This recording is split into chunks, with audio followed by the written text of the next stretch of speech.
Salut, c'est Thomas. Aujourd'hui, on va voir une vidéo, pas forcément le sujet, pas forcément très cool, mais le but c'est qu'on va essayer de trouver une solution. Ce qu'on va voir, c'est comment réagir après un week-end de paris catastrophique. C'est quelque chose qui arrive à tout le monde, ça m'est encore arrivé moi il y a 2 semaines je crois. Tout simplement, c'est le week-end où il y a que du rouge partout, c'est que des paris qui perdent, que des paris perdants, c'est voilà, soit tous tes paris qui passent pas, soit 80% de tes paris qui ne passent pas. C'est quelque chose qui fait toujours chier, mais malheureusement, c'est quelque chose qui arrive à tout le monde. Ça arrive aux plus mauvais parieurs, comme ça arrive aux meilleurs parieurs. Il y a rien à faire, c'est comme ça. Il y a des jours où, je sais pas, les lunes, les étoiles, ou je sais pas comment on dit, les trucs qui sont pas alignés, et il y a tout qui part de travers. Bon. Donc ça, c'est très bien. Maintenant, tu sais que ça arrive, ça t'arrivera, ça te réarrivera si ça t'est déjà arrivé. Faut pas s'inquiéter pour ça, de toute façon. Le truc, c'est de savoir comment réagir. Des réactions face à ça, il y en a plusieurs.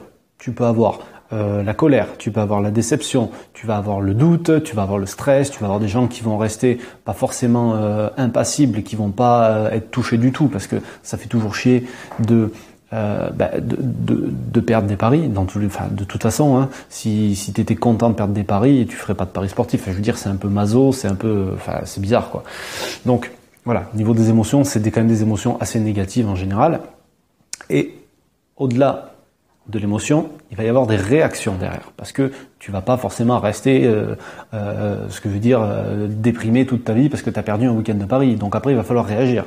Et c'est là justement qu'il y a des choses qui peuvent faire la différence. Tu as des gens qui vont complètement décider d'arrêter les paris si c'est pas la première fois que ça leur arrive. Tu as des gens qui vont décider de faire une pause. C'est pas forcément la meilleure solution non plus, parce que si ça reprend pareil quand tu recommences, tu vois, voilà.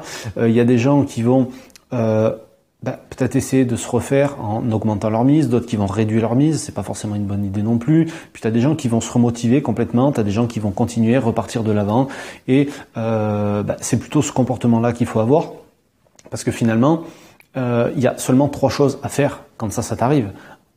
Il faut essayer d'apprendre de tes erreurs, il faut essayer sans tout remettre en cause, parce que t'as pas forcément fait des mauvais choix, c'est pas forcément ta faute, donc c'est pour ça qu'il faut essayer de comprendre pourquoi tu as perdu. Est-ce que c'est ta faute? Est-ce que c'est pas ta faute? Est-ce que tu as fait une erreur? Si tu as fait une erreur, à toi d'apprendre de cette erreur pour ne plus la refaire plus tard, ou de la refaire le moins possible en tout cas. D'accord? Ensuite, il faut être bon dans sa gestion de mise et dans la gestion de ses émotions, et en général l'un et l'autre vont ensemble, parce que si tu gères bien tes mises, tu géreras forcément beaucoup mieux tes émotions, tout ça en ayant une vision long terme, comme je te l'ai expliqué l'autre jour. C'est super important, parce que les 3, 4, 5, 10 paris que tu vas perdre aujourd'hui, c'est rien du tout par rapport à la masse de paris que tu vas faire dans les mois et dans les années à venir. Donc ça, c'est que dalle, c'est vraiment que dalle. Et quand tu as une bonne gestion de mise, tu sais que ton capital, il est là justement pour absorber les pertes, que tes bénéfices, ils sont là justement pour compenser quand tu vas perdre. Et donc, une bonne gestion de tout ça va faire que ça va passer beaucoup plus facilement. Et la dernière chose, parce qu'on était au niveau de la mise, on était au niveau comment ça s'appelle, je vais y arriver, des émotions. Il faut jouer du value bet essentiellement. Enfin, c'est même pas essentiellement, c'est à 100% du temps. Tu as des gens, ils vont voir, par exemple, ce week-end, il y avait Arsenal à l'extérieur, ils étaient quasiment à 1,80. Il y a des gens qui se sont jetés dessus sans même aller regarder plus que ça. Alors, est-ce qu'il y avait value? Est-ce qu'il n'y avait pas value? Ça dépend des gens. Alors déjà, qu'est-ce que c'est la value si tu ne sais pas ce que c'est? La value, c'est tout simplement quand toi, tu vas estimer les chances de gagner d'une équipe. Donc de là, tu vas en ressortir une cote, tu vas savoir à peu près la cote que l'équipe devrait avoir, et après tu compares avec celle du bookmaker. Si celle du bookmaker est plus élevée que la tienne, il faut le jouer. D'accord? C'est que en quelque sorte il aura fait une erreur par rapport à toi, vous n'avez pas la même estimation, et toi tu penses que ça va passer beaucoup plus souvent, donc tu as tout intérêt à prendre une cote qui est plus élevée que ce que toi tu avais estimé, et c'est ça en fait le value bet. Et donc sur ce pari, pour en revenir à ce pari d'Arsenal, tu as eu des personnes, parce que moi je suis des tipsters par exemple, qui ont proposé Arsenal ce week-end avec une cote entre 1,75 et 1,80, et si tu veux, moi je l'aurais parié seulement à titre personnel, parce que j'ai analysé le match, j'ai même proposé des pronostics publics sur ce match, et j'ai justement dit que moi je voyais pas de value sur la victoire sèche d'Arsenal, parce que je les voyais plutôt aux alentours des 1,82, 1,83, et là ils étaient en dessous de 1,80 partout, il n'y avait aucun intérêt de les jouer. Mais si la cote avait été à 1,85, donc value pour moi, je l'aurais joué je l'aurais perdu parce qu'ils ont fait match nul, d'accord?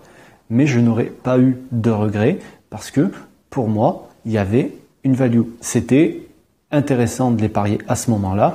Et si tu ne fais que des paris comme ça, au bout d'un moment, tu peux pas regretter. D'accord? C'est comme si tu vois Federer qui est toujours à une cote entre 1,05 et 1,20. Si un jour tu le vois avec une cote de 3, d'accord? Mais pas une cote de 3 contre Nadal. J'exagère la value, mais tu vois, il faut le jouer. Et même s'il perd, c'est pas grave parce que du Federer à 3, tu le verras jamais. T'as compris ce que je veux dire? Donc en fait, c'est ça la value. Et c'est super important de la jouer. Il faut, si tu veux, essayer de se détacher. Il faut essayer de se détacher des chiffres, il faut essayer de se détacher de l'argent, voilà, pour vraiment accorder de l'importance que finalement aux mathématiques, parce que ça reste des mathématiques. Les bookmakers raisonnent en maths et toi tu dois faire la même chose. Donc tout ça c'est pas forcément facile à assimiler parce qu'il y a le mental aussi qui rentre en jeu.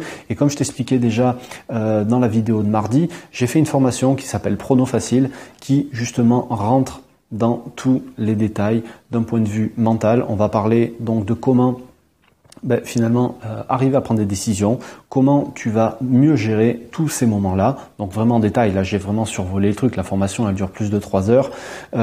Tu vas apprendre aussi à déterminer les chances de gagner d'une équipe. On va parler de gestion, on va parler de tout un tas de trucs. Je te mets toute la description dans le lien qui est juste en dessous de la vidéo. D'accord? Tu verras, c'est tout détaillé. Et voilà, c'est la formation que j'ai, alors toi au moment où tu arriveras, ça sera peut-être beaucoup plus tard, mais formation je l'ai sortie ce mois-ci et c'est une de celles que j'ai qui a le mieux marché depuis que j'ai créé la chaîne. Donc c'est pour ça que j'en reparle, parce que sur tous ces points-là, vraiment, elle a aidé des gens et elle va continuer d'aider des gens. Donc c'est pour ça que je t'en reparle aujourd'hui. Sur ce, je te laisse. Sois fort, ne lâche rien, parce que c'est quand on abandonne finalement que qu'on n'a jamais les résultats qu'on voulait atteindre au départ. Donc n'oublie pas que il faut persévérer, pas n'importe comment, il faut persévérer intelligemment, il faut toujours apprendre de ses erreurs. C'est ce que je voulais te montrer avec cette vidéo, c'est ce que je vais te montrer aussi dans cette formation. Sur ce, je te laisse, je te dis à très bientôt, salut.